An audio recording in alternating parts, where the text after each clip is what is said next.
So welcome everyone to this Effortless AI basics of using Copilot.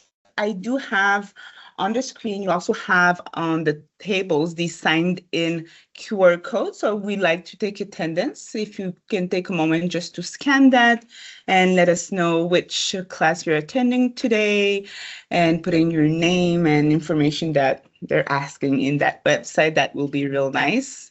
I know that you registered, but it's always nice to just keep on the attendance as well. All right, so I'm gonna move on. My name is Marcella. I'm a training specialist. I work with Alethea. It's a Microsoft certified partner. I've been with them for the past 3 years, and I'm French Canadian. Now, for today, what we're aiming to for you to be able to do, please come ahead. I'm gonna open this. Yes, hi. You can join. No worries. So what we're aiming for you to be able to do is know how to access Copilot chat, understanding the types of work that you can do with Copilot chat specifically, and follow some best practices for using Copilot to generate professional results. So it is a basic beginners seminar just to get you familiar with Copilot chat, which is one of the most accessible apps. We also have other ways to access Copilot, those that are embedded into the apps. I'll be talking about that, but we're mainly focusing on Copilot Business Chat. I'll show you where to go, how to distinguish if you do have the license or not, where to opt in to get that license. You can do everything that we'll be showing today. So it's really a productivity tool that helps you save some time on tasks that you could perhaps automate or have a good starting point, perhaps a draft, so you can, save a couple of minutes and focus on your real work. All right. Hello. Hi, welcome. All right, so let me get started. Let me share my other screen. And let's talk about what is Copilot Chat. Hi, welcome. You can sit in. Now, Copilot Chat, that is available in different places. Right now, I'm on my browser. I've already accessed, I've already put in my email and password, and this is my homepage of Microsoft 365. Now, for those that are online, know that you can ask all of your questions in the Q&A pane. We have my colleague here, Anna, that will be going through your questions and will be answering to you through the Q&A. And of course, you're more than welcome to ask any questions here as well for those that are in person with me. All right. So Copilot Chat. Now, Copilot Chat, as I was saying, it's my homepage of Microsoft 365. I'm already signed in with my email address and password. So that's what I'm seeing on my screen. I do have my license. Please, you can join in. All right. Welcome. All right. Just gonna give you a second. Oh, yes. Sorry about that. By the way, does it care about browser? Whatever browser you use, Chrome, the phone? Exactly. You can use Chrome indeed. You just need, of course, to when you go to your Microsoft 365 homepage, or here you would be going through m365.cloud.microsoft used to be office.com. It's going to ask you for your email and password. You do need to use your University of Miami account. So that's your enterprise account. You want to use that because if you take a look at my little icon here, my data is protected, and that's because I'm using my organization's account. So that's the main thing. You do want to be using that University of Miami. Make sure that, whatever you put in as information, it is protected. They're not going to use it to train their AI. All right. And it's not going to be found on Google if there's a search. So you want to make sure you use your account. So yes, you can log in through different browsers. I do prefer using with Edge. It's my favorite one. So this is my homepage. I can also find this Microsoft Copilot chat through the Outlook, to the different Outlook apps, the web, the new desktop Outlook, the classic Outlook. On the left navigation pane, you have your icon. This Copilot, I'm going to right click on it to open in a new tab, but I could have just clicked on it and it would brought me to that section of Outlook, which is the exact same thing. And we have here Copilot chat. We do have our toggles, work and web.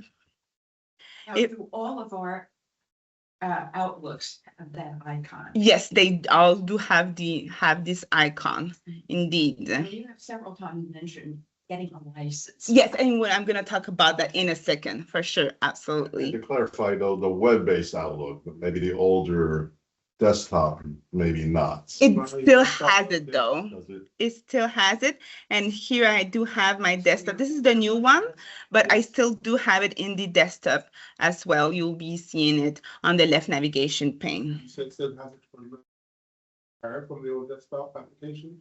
The old desktop application eventually will retire in a couple of years, but at this moment still on and still has the Copilot on the left navigation pane. So if my desktop doesn't have it, I call IT and complain to Julian. Well, basically, I complain to whoever answers. Exactly. I'll show you where we can request the license in a sec. Now, if I use themes, I can also have that Copilot business chat in my left navigation pane as well, or in the chat section. It both brings me to the exact same interface where I do have that welcome message and I have my toggle at the top, work and web. It all does the same thing. It's all the same Copilot chat. Whatever query you send in here, you'll be able to access that later on because it saves the conversation. So you'll be able to access it through those different interfaces, through the web, through Teams, through Outlook, because we're talking about the same Copilot chat in here. All right. And that's, of course, it's talking when we're using our University of Miami credentials. Okay, so what is it? Do I have the license? How do I get the license? So everybody will have Copilot chat. Those that have a license will be seeing this work and web tab. So that's what it's the most interesting. I do want to have the license because I can access this work tab, and Copilot has access to all my Microsoft data. So I can ask questions about emails, meetings, my files. I can ask questions about as well the events that are upcoming. So in order for me to quickly do some simple tasks, I can ask Copilot, for example, what's the latest with my organization? What's the latest with this project? And it's going to go through my different information. It's all information that I already do have access to. So it's going to go through that information and get back to me some answers to whatever I'm looking for, right? So those who don't have the license won't be seeing this toggle, and by default, they only will be navigating through the web information. So meaning Copilot won't access their Microsoft data, and whatever query they send, whatever prompt they send, it's going to go through the web, it's going to navigate it, and it's going to get back some results just outside of the organization. Right? So we can take a look and see what Copilot can do for us when we opt for our license and we do have access to this work tab. Know that you have here in the table those little QR codes where you can request your license. That's going to actually send the request to IT and they're going to process that. For those that are online, I'm going to ask Anna to put in the URL and pin it at the top to have the request link in there. Okay, so here, any questions so far? Let's start and send some prompts. So the prompts are the requests that we send to Copilot. So we have this prompt area. So we can phrase our prompts as statements or questions. It's like if we were talking to a colleague. Here, for example, I'm going to ask Copilot, what's the latest from our organization. So it's going to go here. We can see that I am in the work tab. So it's going to access my data. It's going to go through my files. It's going to see what I've been working on lately. It's going to go through my emails, my chats. If I have some recordings from meetings, it could go through those transcriptions as well to let me know, perhaps give me a summary. So here's some updates, several emails. I have some summaries of hot topics that have been going through my email. Some files that I've been updating lately. I haven't been working a lot. I only have one file in here. And we always see those little numbers. Those are the citations, the sources. We can click on those, and it's going to open in a new tab if I want to see what is the data source that Copilot used in order to get me that answer. Let's go back to Copilot. Now the summary, all of those sources are at the bottom for me to navigate and decide if I wish to, open any of these. I can keep going. Let's say that I have here some information that I want to expand on. I can keep going and send a follow-up prompt. You'll notice as well that you do have suggested follow-up prompts in here that are related to what has been asked so far. So I can either use one of these, show me my upcoming events. I can customize this prompt, or I can send my original prompt in here. Here we talk about digital literacy. Tell me more about digital literacy. So it's going to continue and work through that as well again, and can come back to me with additional information regarding that specific topic that I needed to know more. Now, I want to make sure that the conversation that I'm continuing in here stays on topic. If I wish to ask about something else, I do want to start a new chat. At the top right, you can start a new chat in here. Now, you want to start a new chat when you're switching topics, because Copilot uses the conversations in memory as a context to answer the rest of your follow-up prompts. So if you are asking something completely different, you don't want to confuse Copilot. So that's why you want to start a new chat in here. All right, so let's see what type of other prompts we can ask Copilot in here. And for that, I'm going to go to the top right and start a new chat. Now notice that on the left, we can expand this left navigation pane, and we have all of our conversations that are saved in here. If I need to call back to a conversation, I can totally do that in here, and I can even continue that conversation, send other follow-up prompts regarding this topic. All right, let's go in here and let's actually start a new conversation. And here we can, ask questions about what's new, just like what I did, what's the latest from.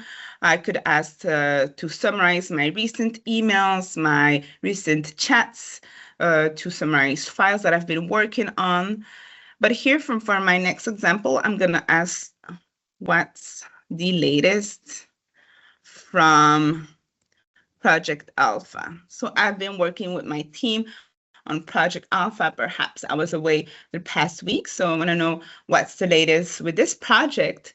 So again, it's going to go through all my different Microsoft data, and it's going to pick up this keyword. It's going to verify and try to compile all the information that is relevant to that project. Now, I'm using a basic prompt in here. I could have been even more specific, meaning maybe I just missed one day. So what's new since yesterday about this project, in order to really have that specific information that I need to do my work. Or perhaps it was what's the latest from the 7 days, or maybe from a specific team member that, that is one specific person that worked on that. How do you know if your email is integrated with chat? Is it automatic, or you have to opt in that my email, my inbox is integrated with chat, so it is looking at my email. Okay, now we can see what sources it used to give me this answer. So that's one thing that you can do, verify what are the sources used to get this answer. If you specifically want to make sure that Copilot goes through a specific email or range of emails, you can also request that in your prompt. So you can, in my prompt in here, I could have asked what's the latest from Project Alpha from my last emails. So so you can ask it from, can you check my emails and see what has been mentioned? Do you need some assistance? You're good? Okay. Well, something was playing music and I wanted to make it stop. Oh. And I didn't know how to make it stop, so I had to bother him, so. IT guys. No No worries. But I mean, I couldn't, nobody could hear what was saying because the music was playing. So No. is that the question? So, yeah, so the question. Yeah, because Yeah, so for sure, Copilot will go through all your data, and if there's something relevant about this Project Alpha in my emails, it's going to integrate it in here.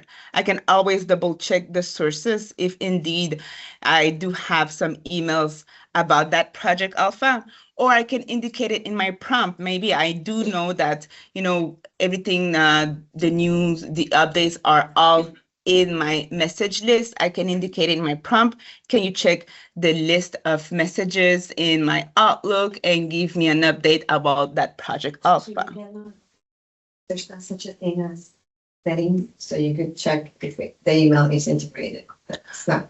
Well, you can still see what has been used here. Here, for example, I can see that it used 1, 2 emails to create this response. Yeah. So 2 ways of doing it. You can just do a generic request and verify your sources, or indicate which sources that you want Copilot to go through, to give you that answer. So here I could have done in my first prompt, but I can also do it in my follow-up prompt here. For example, can you verify from my latest emails? And that I did a typo in here, but multiple typos actually I can see.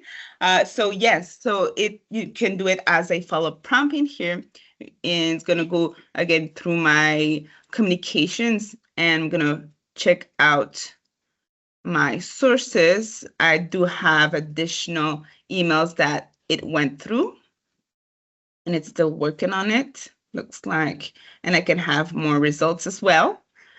But yeah, that's the way you would be doing it. If you have a specific source you want Copilot to use, you should indicate it in your prompt. Otherwise, it will go through all of your data and then find what's the most relevant and what's associated with that. Yeah. If you get the license, Mhm. will the sort of regular search function that we now have on Outlook, Mhm. will Copilot automatically take that over? It does on social media. So now on social media, if you search Instagram or if you're searching on WhatsApp, the AI automatically is integrated into your search function. Yeah. You still have your regular search function, your search box at the top. You can still use it. It's still going to be there. And will it change in the future? I don't have that information. But at this moment, you do have your Copilot separate from that. So yeah, so at this moment, you do need your license to have Copilot to go through your messages in order to get the answer that you're looking for. Yeah. Yeah. Well, and I think that's good if anybody wants input on that, because it drives me crazy. The AI has taken over all of our Sorry. Yeah. Genie's out of the ball, but if you look in your email, you see I have a license and a little Copilot, right? Yeah. So you always have to click on it to. I think so. Yes. There's probably a setting to make it in, but I haven't played with it that much. Okay. Thank you.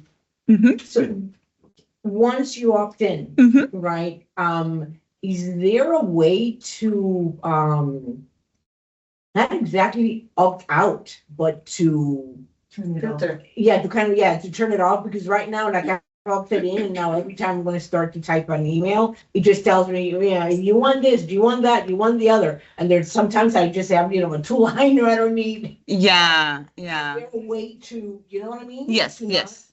To not have it there. You do have some settings perhaps in the Outlook that you can work with Copilot. For example, if I go to Outlook in here, let's go into this one. You can specifically for Outlook, you do have at the top right, you go to your settings and then you have Copilot and you can turn your Copilot off specifically for Outlook. Now that's only applicable for Outlook. You won't be finding that in your other apps right now. So yes. So like how I have it integrated with Teams at this moment, there's no way to get around it. So in Teams, depending on we're talking about the meetings or anything in Teams. Right now, no. If you have it already there, it's gonna be there for you. It's available for you. But I believe though, however, there is you do need to go and request Copilot. You still always have it there. The icon will be there, but you do need to click on it in order to have it help you perhaps rewrite a message or whatever you're looking Copilot to do for you. Any other questions so far? There's a question online about Emily working on OneNote through Copilot. Yes, it's also available. You do have Copilot that can help you create content, give you summaries of what you have in your OneNote notebooks, and Copilot Chat also has access to your OneNote notebooks as long as they're saved on the cloud. And it can also get some information out of your notebooks when you ask anything in Copilot Chat as well, as long as you're, of course, in the Work tab. All right.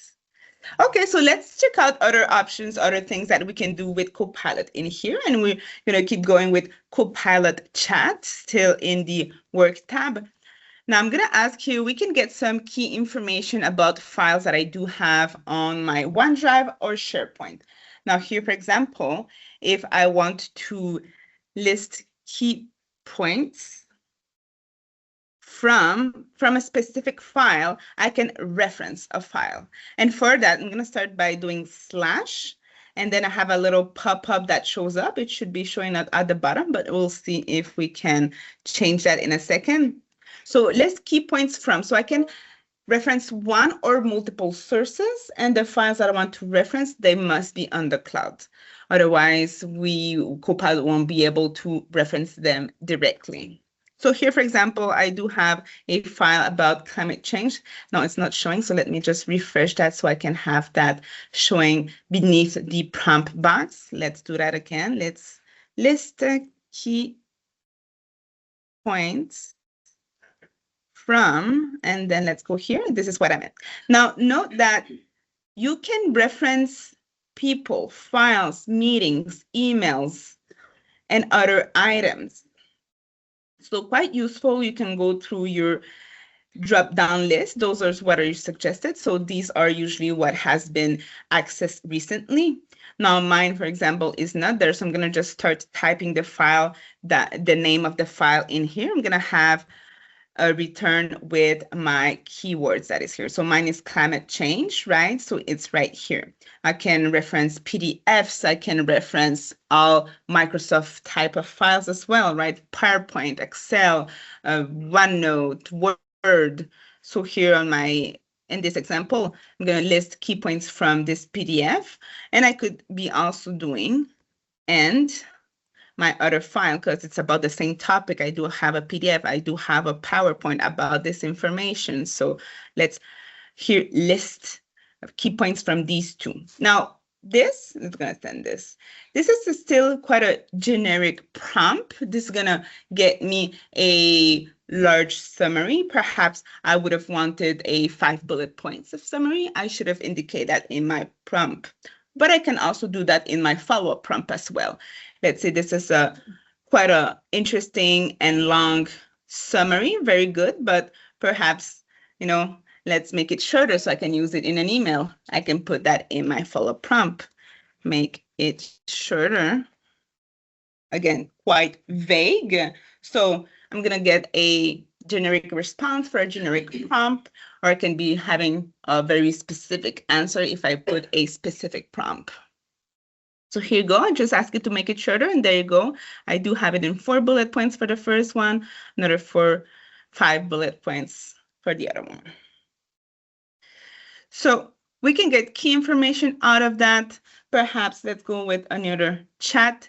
If I want to, I'm going to share I'm going to give a seminar, and maybe I want to give an FAQ to my audience at the same time. I can quickly create an FAQ out of Copilot. Here, for example, again, create an FAQ based on, I'm going to go reference a different file this time. Let's go mine helper. It's on the top in here. So create an FAQ based on this Word file.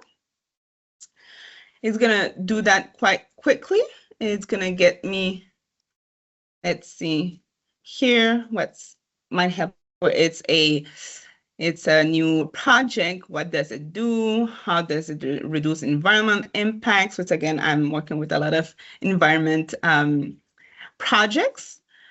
I can then, in addition to that, ask it to extract that in a Word file. So this is good information. You know what? I'm actually going to request that to extract to Word. And then I'll be able to have this starting point in my Word file. And then, of course, I'll be able to edit that up to my satisfaction and start using it with my audience. I could have, this follow-up prompt, I could have indicated that in my very first prompt as well. If I already know what I want, I could put that in the very first, but there's no worries. It's a conversation, so you can keep going and, refine your request to have different output. So let's see what we have in this Word document. Let's go to this file that I just downloaded. And now, this is Copilot chat, a lot of things that we can do. There's other possibilities in the Copilot that are embedded in the apps themselves. I could have done that directly in Word as well. So we have different sessions as well that are giving you an overview of what you can do with Copilot within PowerPoint, within Excel, within Word as well. So we do have some QR codes here so you can see what other classes, seminars we do have. So here we are with this FAQ that I created in a few seconds, and it's a great starting point for me to save some time in here, and then I'll just adjust to my satisfaction or whatever I do feel like it's needed for me to make sure that it's usable with my audience. All right, so let's do more examples. Let's say that I do want to write an intro. So we saw, of course, we can have summaries, FAQs, we can have generic prompts, but I can also do something more specific. For example, let's put something in here as of create a 250-word abstract for the paper. And then again, I'm going to reference my paper here. Let me see what I do have in my OneDrive that is available for me to use. I'll keep using the same file over and over, but that could also work as well. Oh yeah, that green tea is a good one. So create a 250-word abstract about the paper, and then I'm gonna again type let's just refresh so we can have that suggested list beneath paper, and it's easier for me to work when it's beneath the box. Green tea, and I'm gonna send that here. So we can be way more specific as well. So again, if you're looking for something that is going to be that you do have some criteria to meet, so it could be tone, length. You can describe your audience as well, so that your outcome will be more tailored and usable for your different projects. So here is my abstract, should be about 250 for the account of numbers. And again, can copy this. I can request it to extract that in a Word document, really, whatever I do need. Maybe I just wanted to have an idea, a starting point. I'm going to be saving this in my conversation, and I can get back to it maybe a week after and rethink about it and continue my conversation. Is there a cheat sheet on all the little hacks in the prompt? Is there / to get more specific? Is there something that's saying, hey, this is a cheat sheet for this or that? We do have some examples of prompts here to give you an idea. The only really thing that you do want to keep in mind is the /. We always use the / to reference anything, people, meetings, files. That's the only thing that we use. But technically / not /. Yes, / indeed.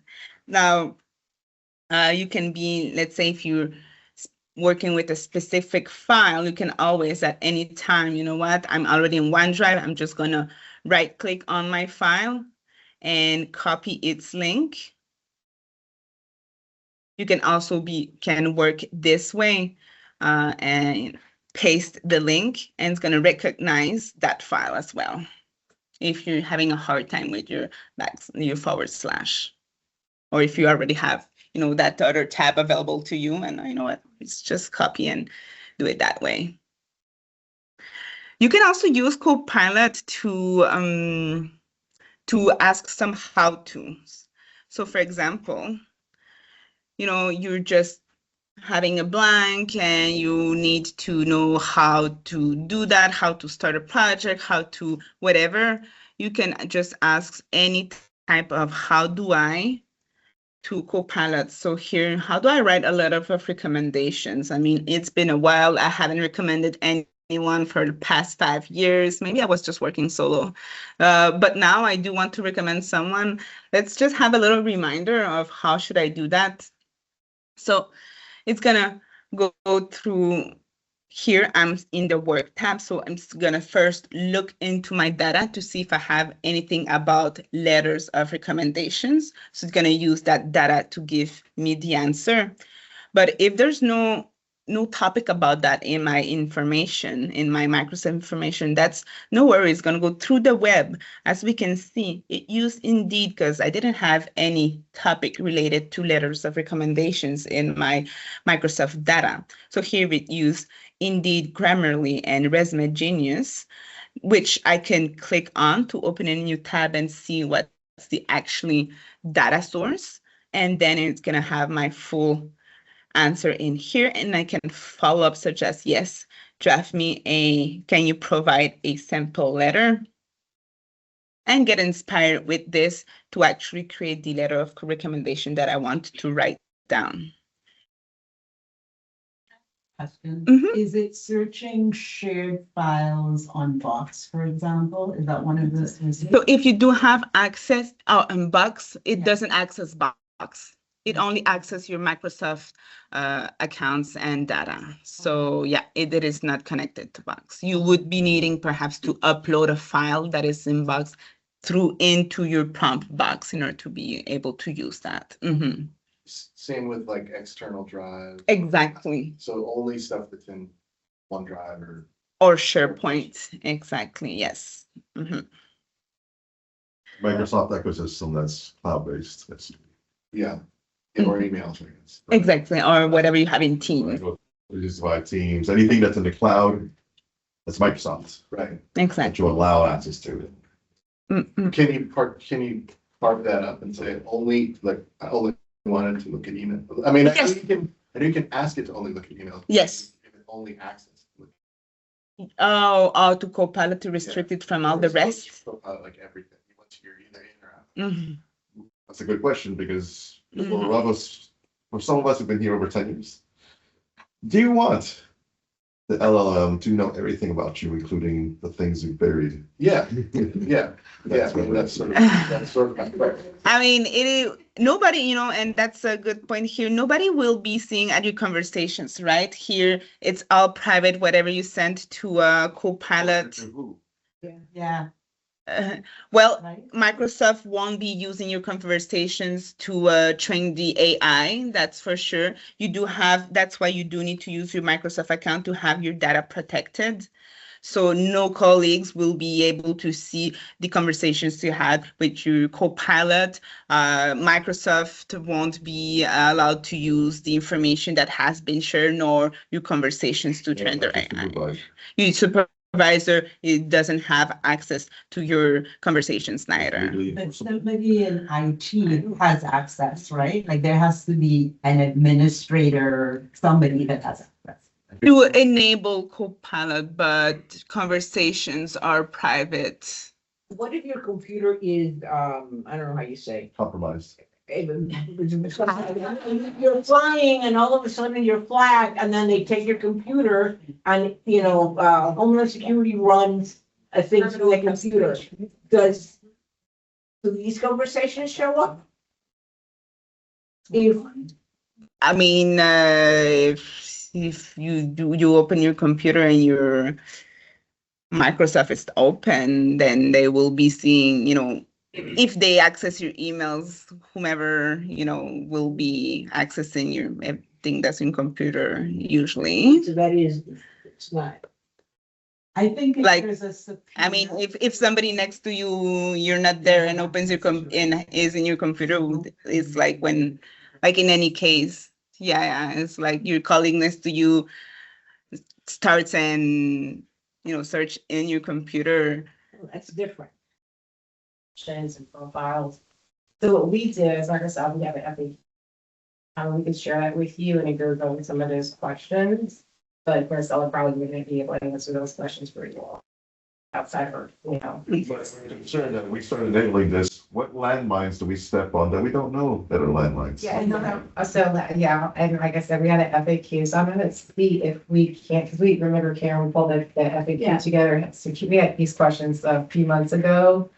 A lot of people have those questions, so we have that in the FAQ, and I think we'll probably try to either print those off for you all, and you guys, or email them to you, whatever is best for you, so you guys can kind of take a look at that, and then give you a contact at the university that will be able to answer those questions, because they're better suited. Thank you. I always give you a hypothetical that happened to a colleague at another school where the unit within the university was part of a lawsuit, and so their records were subpoenaed. And the university at the highest level had access to all of their documents that are secure within the university and turned them over, or wanted to turn them over. They ultimately didn't, regardless of what the unit or the individual wanted. So those are the kinds of scenarios that we're. That's aside from AI Yeah. and Copilot. Like, No, but the if question there is- were no AI, if you got subpoenaed, you would have to turn over documents. Yeah, but So here's the there's separate question. kinda- Can the university even see my Copilot to be able to include it in what they would respond to in the Right. subpoena? That's the part of the question. Yeah, and so what the way we handled these questions before, Microsoft has worked diligently with the leadership here and the sponsor to make sure everything is secured. So that team is a separate team and they've done that work. And Secure so, from looking at outside your web, but what about inside your web? That's not our concern. right, and so through that process, those questions were answered as well, and we have that in the FAQ. And once again, from Microsoft perspective, we really wouldn't be able to answer the University of Miami security questions to that detail. So what we did, just so that we can transition folks to get those immediate answers, we have that in the FAQ, we can share that. And then we can give you their appropriate staff member here at the university who can follow up with you guys individually and answer those questions. But you guys aren't wrong, everybody has these questions, and new technology is right to ask these questions, about your information, what it is, data privacy, security, it's all top of mind. But like I said, your sponsor, David Wayne, he has done a great job of making sure all those things were answered, and we all put those in the FAQs for you all. Yeah. Well, I mean, you can find the FAQs wherever you went to register for this session. The FAQs are on that site. There's a section of. Well, it's my impression that, and this has been lawsuit 15 years ago or so, that if you use your university computer to do anything, and the university wants to see it, it can. Yes, that we know. Yeah. And so what's different here? Because you have a much better indexing. Mm-hmm. You have correlations that you did not even think of. Okay. See, they have so much data that they won't sift through it through discovery. But this gave it to them on a silver platter. I see anything you want, correlations that you are not even aware of. Yeah. And that's the concern. So the other way around, I just want to stay on the subject, that if somebody,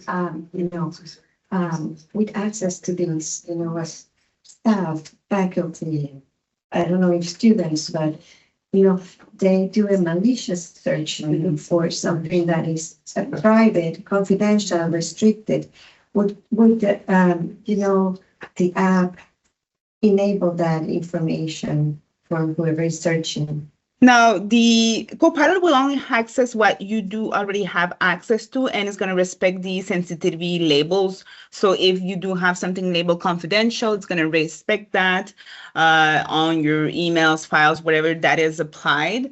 So it's going to, not go through a prompt or let you know that this is restricted or I cannot get that information for you. Okay, so how did you classify that? Thinking like it requires another, paradigm, like when you save something on your, they're not personal. Then how can you classify that? So the team from you. Yeah. So essentially, the answer that the university shared with us to share with you all is that any current policies are in place are applicable. So whatever you guys currently use in your, because we don't know what department you're in, right? We can't assess that. So whatever the rules you're currently under, that would apply, right? So if you currently, we go to a lot of different companies. Some companies you have to identify every file as confidential. When you make it, when you save it, when you send it. So if you currently use that process, you would do the same thing. It would be no different. So Copilot itself would not change any of your policies or privacy, any of that. We wouldn't change anything to leverage.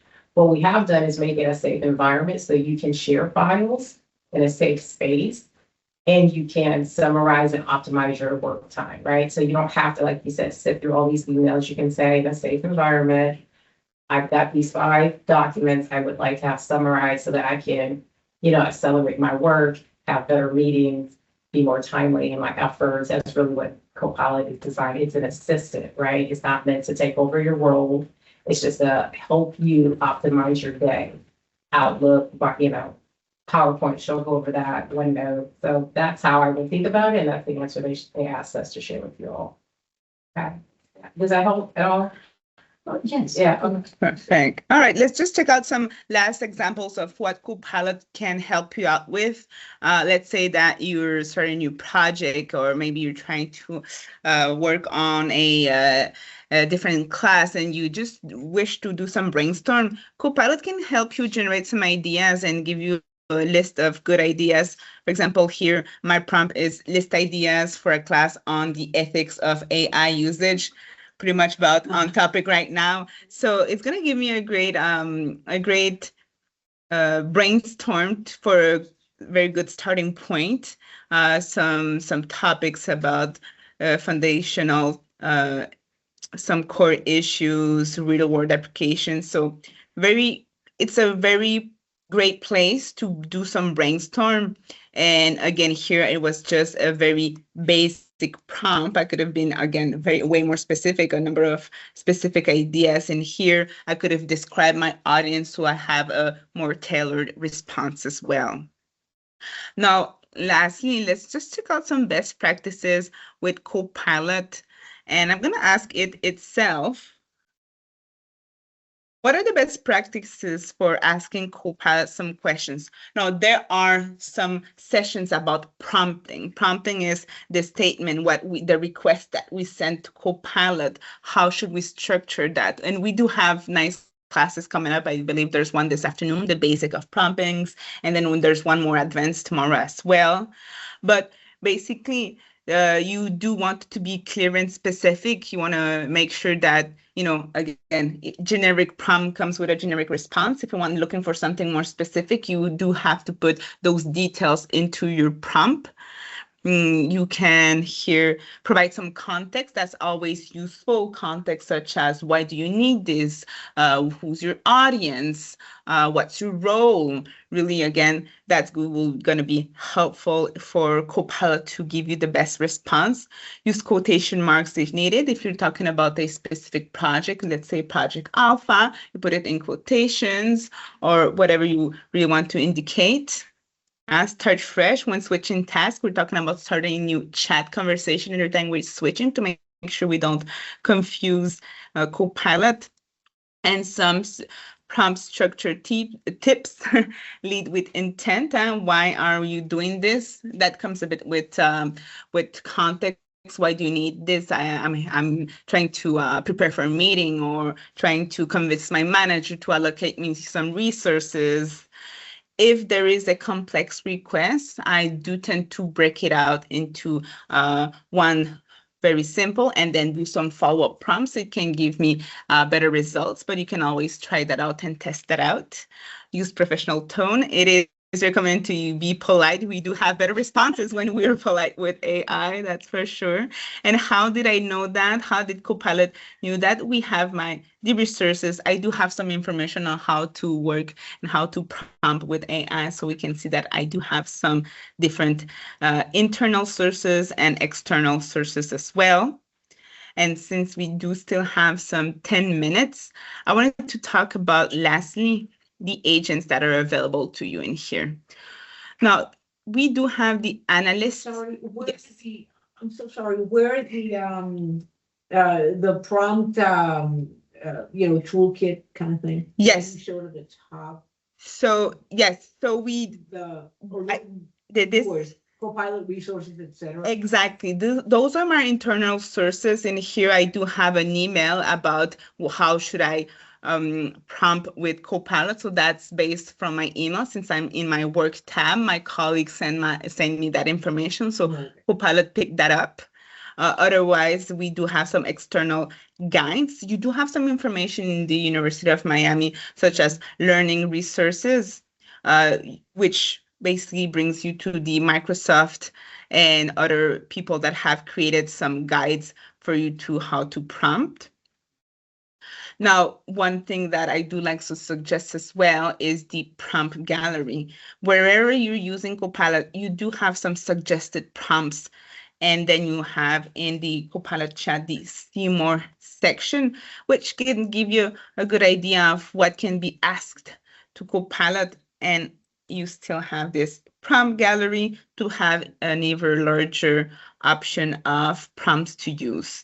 So here I have a very long list, which I can filter by task, by job type, and then I can save something for later, save my prompt, and then I'm going to find this in your prompts, everything that I've saved. Let's say that I want to use this now. I select this, and then I can customize. So that's always a very nice place to go to when we're starting with Copilot to get some ideas of how can I utilize Copilot. And you can even ask, Copilot, how can you help me with, and then you describe your situation. That's one way I often go with, like, I'm trying to do this, how can you help? And then it's going to give you a great set of ideas. All right, do we have any questions right now? There was one little piece that I want to show you as well. The last little piece is the agents. Here we have the analyst and researcher agents. Those two, let's go to one of these. So those are built-in agents. So this is something apart from the chat. It's something that is available to you. It's a brain that is made for analysis. And here, this is a brain that is made for research. It works differently. It goes deeper into the analysis or the research. So it is specialized into in-depth topics.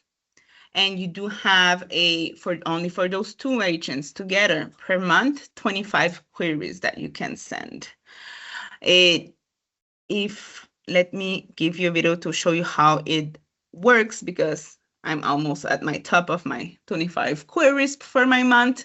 So got that in here. Now this is showing the researcher one.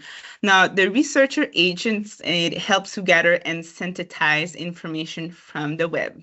So this is best for summarizing articles, papers, or reports. You can compare products, services, or tools, helps you find recent news or trends, collect citations or references. So as we can see, you ask a question or you request a summary, and the researcher agent will search the web, read relevant sources, and it's going to give you a concise, well-organized answer.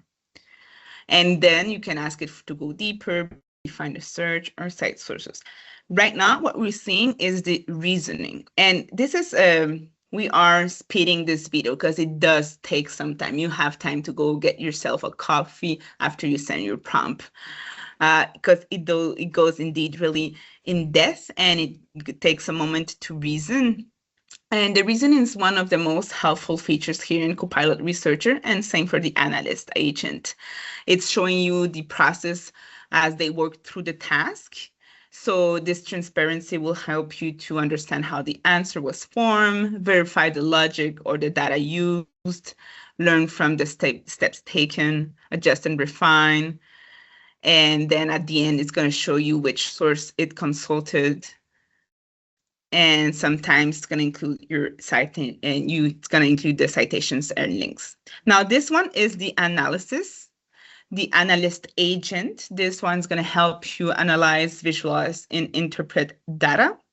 So this one is best for working with spreadsheets or CSV files, creating charts, graph dashboards, running statistical analysis, and cleaning or transforming data.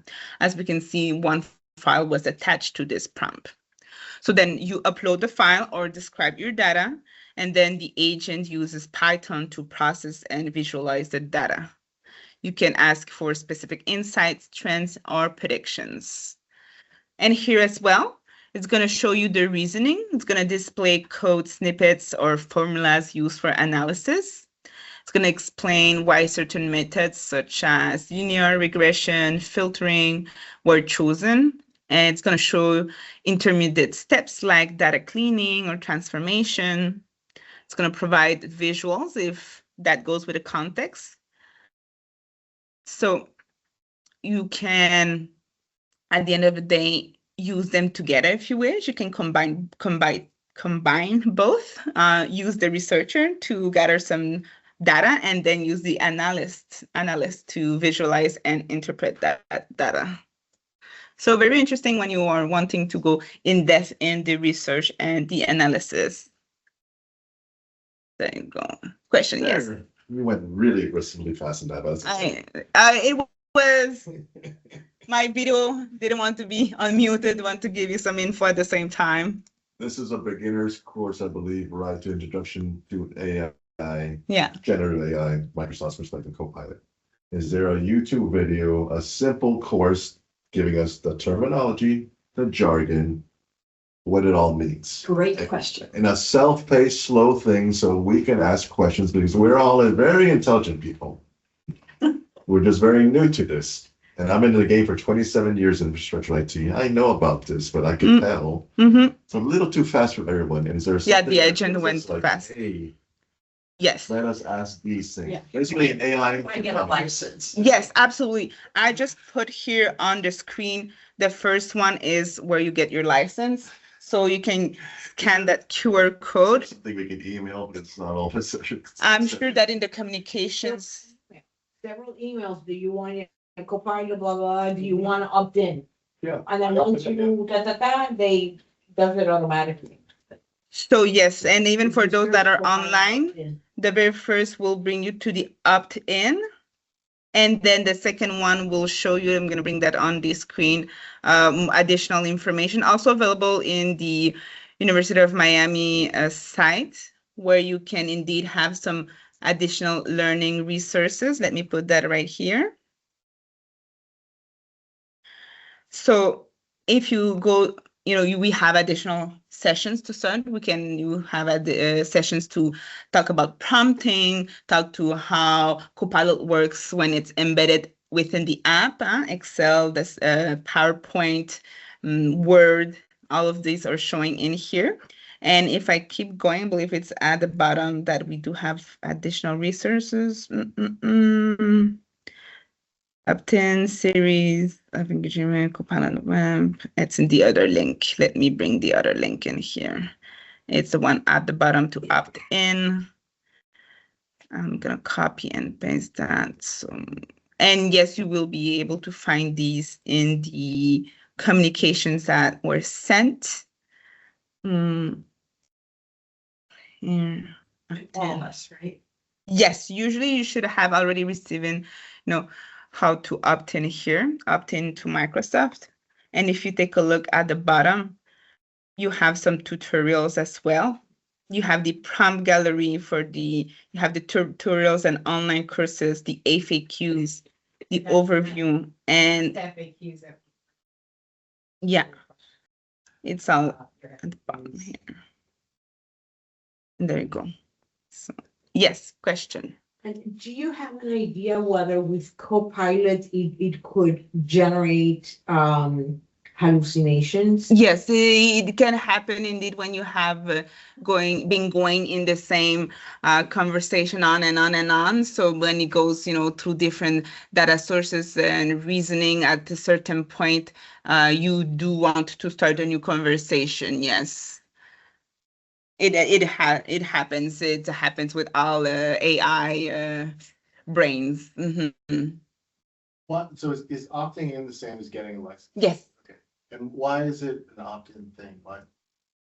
It's we only have so many licenses. We can't pay for everybody. Go ahead, opt in now.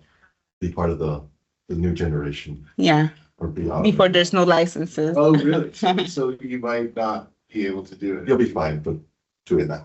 Okay, interesting. So hopefully that wasn't. Like getting your parking sticker, the earlier the better. Interesting. We don't talk to anyone. Also, David also wanted to make sure that it didn't just pop onto your screen, kind of like you guys were saying, like, oh, what is this? It's taking over. So it's also an opportunity for people to explore and say, yes, I want it, versus the university just, given to you and wanted you to be able to decide if you wanted that to come onto your desktop or your laptop. No one likes to be imposed. Yeah. Exactly. That's why I have to free from Instagram. All right. So we are open for more questions. We have the office hours it's called. So we have a full hour for additional questions, other demonstration. If you're looking into that as well, if you're curious to see how it works, maybe in a different app, happy to do that. You're free to go as well and free to opt in for additional sessions as well to get more info. That's always interesting. And you can, of course, opt in right now with the QR code in the little frames. You can do that through your phone right now. So you make sure that you have a license. Pleasure.